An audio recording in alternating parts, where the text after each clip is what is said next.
So nung Sunday, Father's Day, pumunta kami sa Manila Zoo. Medyo late na kami nakaalis, 1 PM na yata yan nung nakaalis kami. Tapos nag-withdraw lang din si Mami sa 7-Eleven. Kung BDO card holder ka pala, walang fee ang pag-withdraw dyan sa 7-Eleven. And since dumating kami na medyo late na, full parking na siya, so kailangan namin pumila at maghintay na may lalabas na sasakyan bago kami makapasok.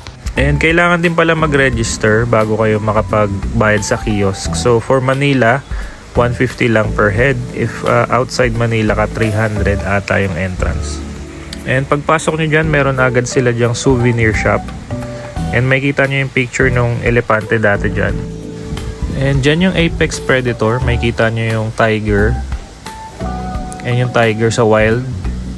And ayan naman yung tiger sa bahay. And marami pa silang ibang animals dyan, hindi ko lang na-videohan at di na namin napuntahan yung iba. Meron din sila dyang dirty white tiger, kaya natutulog.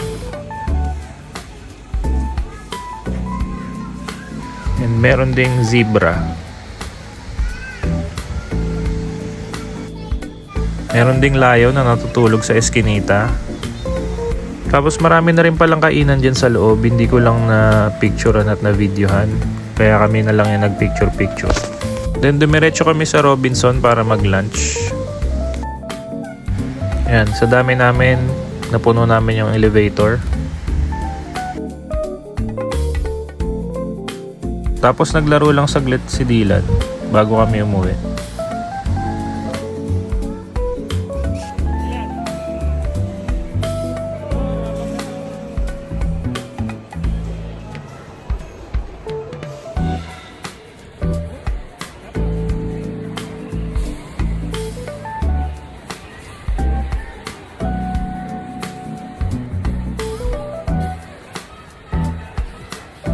Tapos nag-aya din siya saglit sa toy store.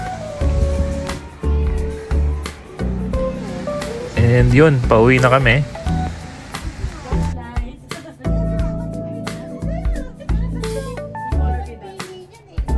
And andito pala sa huli yung rating namin ni Babing sa Manila Zoo. Panoorin nyo na lang.